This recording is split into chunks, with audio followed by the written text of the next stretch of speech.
Chers habitants du 20e arrondissement, chers enfants, chers jeunes, chers adultes, je suis très heureux de vous retrouver aujourd'hui pour évoquer la question de l'ennui.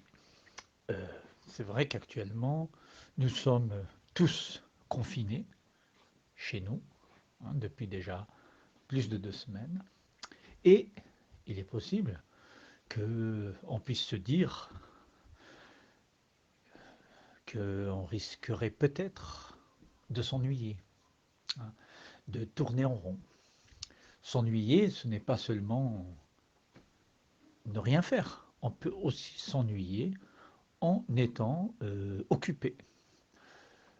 Citant par exemple des situations qui nous sont arrivées à nous tous, à nous toutes.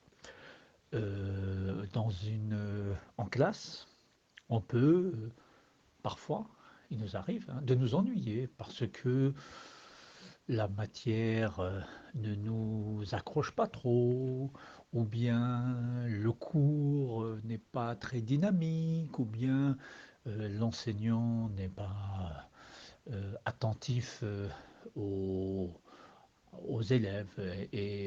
Du coup, on peut laisser migrer notre esprit, qui par ailleurs qui va chercher autre chose en dehors de l'école. On peut aussi s'ennuyer en étant avec d'autres personnes, et on a l'impression que la discussion n'est pas très intéressante. On peut aussi faire 3 heures de jeu vidéo et à un moment donné on s'ennuie, mais on n'arrive pas à décrocher. Et puis quand un parent vient nous chercher en nous disant qu'il est temps d'arrêter de jouer, ben parfois on le vit comme une intervention salutaire. Alors, l'ennui aussi, c'est quelque chose, c'est un état qui a été abordé dans la littérature.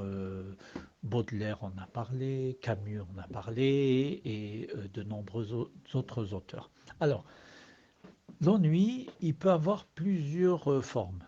On peut avoir un ennui qui plutôt relève de la béatitude. Ça nous arrive, parfois on passe, par exemple, on traverse la place de la Réunion, on peut trouver une personne qui est assise, immobile, qui regarde les enfants courir, les gens passer. Il semble s'ennuyer. Et en réalité, il est dans un état de béatitude, c'est-à-dire il se laisse porter par un peu l'ambiance, par le moment comme ça, par son environnement proche, et donc il se laisse un peu, comment on peut dire ça, il se laisse porter par le moment, et il voit les gens s'affairer, les enfants courir, etc. On peut avoir aussi l'ennui qui est une situation dans laquelle on n'est pas très bien, c'est-à-dire que c'est désagréable, et en même temps, on le subit, on subit ce moment-là. C'est-à-dire qu'on n'arrive pas forcément à changer d'état, de situation, à faire bouger les choses. On peut avoir aussi l'ennui qui nous pousse parce que désagréable, qui nous pousse à faire des choses. C'est comme ça que on peut découvrir de nouvelles activités. On peut laisser son esprit devenir créatif. On va aller vers des choses auxquelles on n'aurait jamais pensé, et c'est grâce à l'ennui.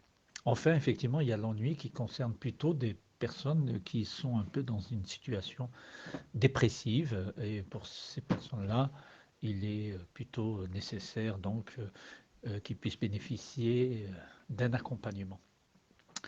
Et donc pour terminer, c'est de dire que l'ennui n'est pas forcément négatif, c'est au contraire l'occasion, hein, de faire, de découvrir des choses, de faire des choses que nous n'avons pas l'habitude de faire, de découvrir des choses auxquelles on n'aurait jamais pensé.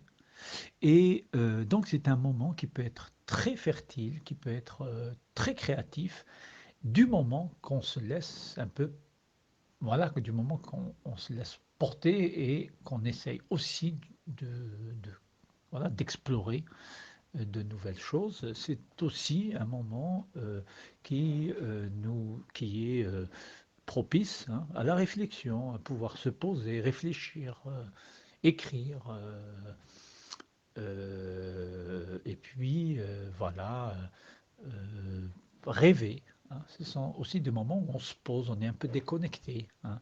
Et du coup, c'est un moment aussi où voilà, on profite un peu de ce temps-là d'accalmie, et on peut faire énormément de choses en même temps, de nouvelles découvertes, etc.